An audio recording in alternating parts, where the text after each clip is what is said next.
মাননীয় স্পিকার, একটি কথা স্পষ্টভাবে বলতে চাই যে এইখানে 1971 সালের 25শে মার্চ বঙ্গবন্ধুর ওই সিদ্ধান্ত ছিল সঠিক। উনি যদি পালিয়ে যেতেন, উনি যদি ভারতে গিয়ে আশ্রয় গ্রহণ করতেন, আমি একজন রাজনৈতিক কর্মী হিসেবে এটা আমার মূল্যায়ন, ব্যক্তিগত মূল্যায়ন। উনি যদি পালিয়ে যেতেন, উনি যদি ভারতে গিয়ে আশ্রয় গ্রহণ করতেন, তাহলে আন্তর্জাতিক বিশ্বে পাকিস্তানি শাসকরা বলতো উনি বিচ্ছিন্নতাবাদী নেতা। মাননীয় স্পিকার, আমার জন্য বক্তব্য দেওয়া কিন্তু সত্যি খুব কঠিন, বলতে কোনো দ্বিধা নাই। জাতীয় নেতৃবৃন্দদেরকে আমাদেরকে সম্মান এবং মর্যাদা অবশ্যই দিতে হবে। আমাদের চলার জীবনে অনেক ত্রুটি বিচ্যুতি থাকবেই, এটি স্বাভাবিক। একটি দেশ পরিচালনার ক্ষেত্রে ভুল ত্রুটি হবে, এটি স্বাভাবিক। আমি কোথা থেকে শুরু করব আমি বলতে পারছি না, তবে আমি মাননীয় প্রধানমন্ত্রীর মায়ের লিখা একটি প্রবন্ধ থেকে আমার বক্তব্যটা আমি শুরু করতে চাই। মাননীয় স্পিকার, দৈনিক বাংলা 26শে মার্চ 1972 সালে প্রকাশিত। গত বছর 25শে মার্চ সকাল থেকে বাড়ির অবস্থা ভার ভার লাগছিল। দুপুর তখন প্রায় 12:30। আমাদের বাসার সামনে দিয়ে সৈন্য বোঝায় দুটো ট্রাক চলে গেল। দোতলা থেকে ট্রাকগুলো দেখে আমি নিচে নেমে এলাম।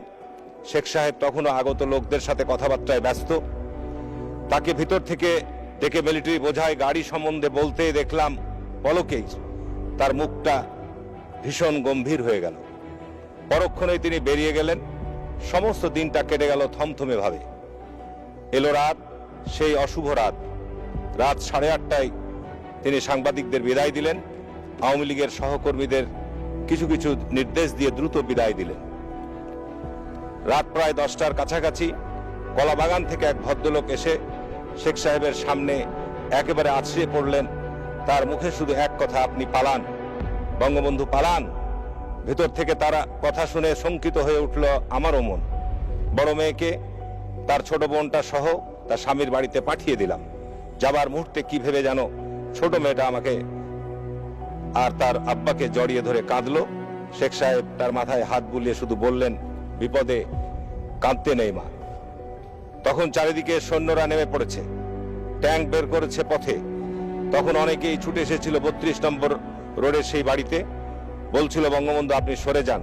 উত্তরে দৃঢ়ভাবে মাথা নেড়েছিলেন তিনি, না, কোথাও আমি যাব না। রাত 10টা থেকেই গোলাগুলি শুরু হয়ে গেল। দূর থেকে তখন গুলির শব্দ ভেসে আসছিল। দেখলাম প্রতিটি শব্দ তরঙ্গের সাথে সাথে শেখ সাহেবের সমস্ত ঘরটার মাঝে পাইচারি করছেন। অস্পষ্টভাবে তিনি বলছিলেন, এভাবে বাঙালিকে মারা যাবে না, বাংলা মরবে না। রাত 12টার পর থেকেই গুলির শব্দ এগিয়ে এলো। ছেলে মেয়েদের জানলা বন্ধ করে যে দেখতে পেলাম পাশের বাড়িতে সৈন্যরা ঢুকে পড়েছে। স্পষ্ট মনে আছে এই সময় আমি বাজের মতোই এক ক্ষুদ্র গর্জন শুনছিলাম, গো অন চার্জ। সেই সাথে সাথেই শুরু হলো অঝরে গুলি বর্ষণ। এই তীব্র গোলাগুলির শব্দের মধ্যেও অনুভব করলাম সৈন্যরা এবার আমার বাড়িতে ঢুকছে। নিরুপায় হয়ে বসেছিলাম আমার শোবার ঘরটাতে। বাইরে থেকে মুষলধারে গোলাবর্ষণ হতে থাকলো।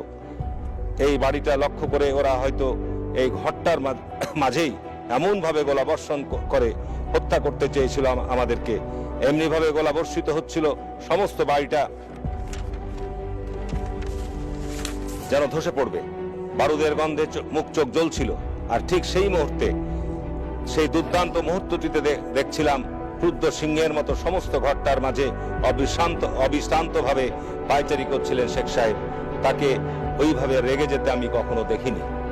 রাত প্রায় 12:30টার দিকে ওরা গুলি ছুটতে ছুটতে উপরে উঠে এলো। এতক্ষণ শেখ সাহেব ওদের কিছু বলেননি, কিন্তু এবার অস্থিরভাবে বেরিয়ে গেলেন তিনি ওদের সামনে।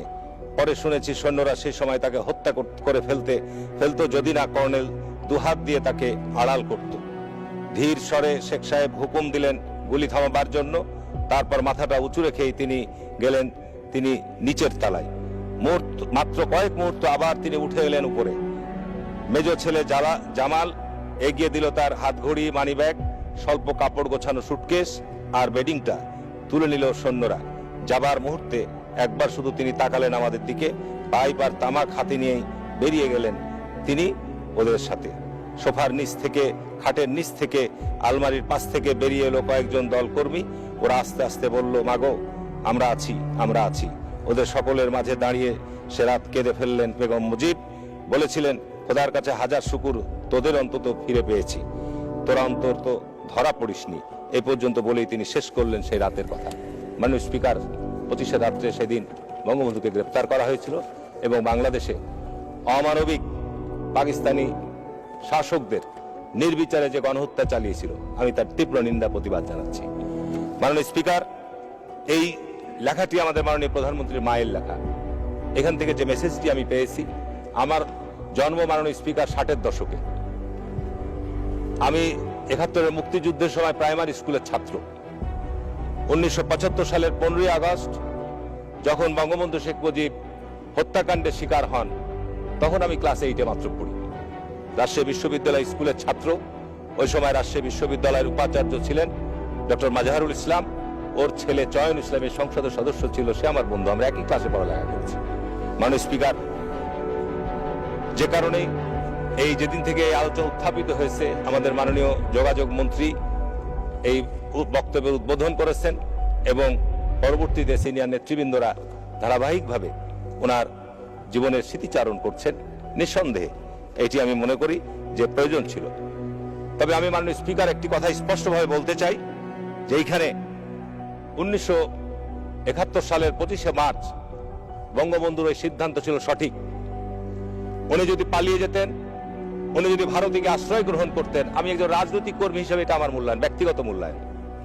উনি যদি পালিয়ে যেতেন, উনি যদি ভারতীকে আশ্রয় গ্রহণ করতেন, তাহলে আন্তর্জাতিক বিশ্বে পাকিস্তানি শাসকরা বলতো উনি বিচ্ছিন্নতাবাদী নেতা, উনি বাংলাদেশকে ভারত পাকিস্তান থেকে বিচ্ছিন্ন করতে চাই। যেটি উনি বুঝেছিলেন যে বাংলাদেশ থেকে তিনি যদি আত্মগোপন করে হত্যাকাণ্ডেরও শিকার হয়ে যেতে পারতেন। তিনি ছিলেন সেই সময় সংখ্যাগরিষ্ঠ জনগণের নির্বাচিত নেতা, পাকিস্তানের তার হাতে ক্ষমতা দেয়নি, যে কারণেই 71-এর মুক্তিযুদ্ধ শুরু হয়ে গেছিল। এইটি ছিল তার সঠিক সিদ্ধান্ত। আজকে আমাদের বিতর্ক তৈরি হয়। মাননীয় প্রধানমন্ত্রী এখানে বলেছেন স্বাধীনতার ঘোষক কে, কে ঘোষক নয়, এটি নিয়ে যে বিতর্ক করা হয়, তার মধ্য দিয়ে কি শেখ মুজিবকে বড় ছোট করা যাবে? মাননীয় স্পিকার, আমরা যদি এই জায়গাটি বিতর্ক দূর করে দিতে পারি, আমি মনে করি এইখানে এই ধরনের কোনো বিতর্ক আনা উচিতই নয়, আনা কোনো উচিতই নয়। কারণ এর মধ্য দিয়ে কি স্বাধীনতা অর্জন হয়েছে? দীর্ঘ 20 বছর শেখ মুজিবের যে কষ্টার্জিত সংগ্রাম, লড়াই সংগ্রাম এদেশের মানুষের অধিকারের জন্য, সেটা তো অস্বীকার কোনো পথ নাই, সেটা কেউ অস্বীকার করে না মাননীয় স্পিকার, সেটিকে অস্বীকার করার কোনো জায়গা নাই। যে কারণে আমি মাননীয় প্রধানমন্ত্রী এখানে আছেন, আমি মনে করি যে এই বিষয়গুলো আমাদের যে জাতির মধ্যে ক্ষত সৃষ্টি করছে, এগুলো থেকে আমাদের বেরিয়ে আসতে হবে। মাননীয় স্পিকার, আমাকে সময় দিয়েছেন মাত্র কয়েক মিনিট, আমাকে একটু সময়টা বাড়িয়ে দিবেন মাননীয় স্পিকার। আমি বিশেষ করে এই সংসদে এই আলোচনার জন্য কিন্তু আজকে এসেছি। আমি অত্যন্ত মনোযোগ সহকারে জাতীয় নেতৃবৃন্দের কথা কিন্তু আমি শুনছিলাম মাননীয় স্পিকার। এখানে মাননীয় স্পিকার দেখেন, মহামান্য রাষ্ট্রপতি তার ভাষণে 15 পৃষ্ঠায় বলছেন রাজনৈতিক মতাদর্শের রাজনৈতিক মতাদর্শের যত অমিলই থাকুক না কেন, বঙ্গবন্ধু কোনো বিরোধী দলের নেতাকে কটাক্ষ করে কিছু বলতেন না, বরং তাদেরকে যথাযথ সম্মান দিয়ে কথা বলতেন। রাজনৈতিক শিষ্টাচার তার জীবনের একটি উল্লেখযোগ্য বৈশিষ্ট্য ছিল। মাননীয় স্পিকার, আমি এই প্রসঙ্গে পবিত্র কোরআনের বঙ্গবন্ধুর এই যে দর্শন, যেটি মহামান্য রাষ্ট্রপতি তার ভাষণে উল্লেখ করেছেন, আল্লাহ পাক পবিত্র কোরআনের সূরা হুজুরাতের 11 নম্বর আয়াতে বলছেন, মুমিনগণ, কেউ যেন অপর কাউকে উপহাস না করে, কেননা সে উপহাসকারী অপেক্ষা উত্তম হতে পারে। কোন নারী অপর নারীকে যেন উপহাস না করে, কেননা সে উপহাসকারিণী অপেক্ষা শ্রেষ্ঠ হতে পারে। তোমরা একে অপরকে দোষারোপ করো না, একে অপরকে মন্দ নামে ডেকো না। কেউ বিশ্বাস স্থাপন করলে তাদের মন্দ নামে ডাকা গুনাহ, যারা এই কাজ করে তওবা না করে তারা জালেম। মাননীয় স্পিকার, আমি মনে করি কোরআনের আয়াতের সাথে বঙ্গবন্ধু শেখ মুজিবের এই যে মহামান্য রাষ্ট্রপতি যে অংশটুকু বলেছেন হুবহু মিল আছে। উনি বিরোধী দলের নেতাদেরকে সম্মান করতেন, উনি কটাক্ষ করতেন না, সমালোচনা করতেন না, উপহাসও করতেন না, বরং অন্যান্যদেরকে স্নেহ করতেন, শ্রদ্ধা করতেন, সম্মান করতেন। ওনার বিভিন্ন লেখনী থেকে আমরা পাই।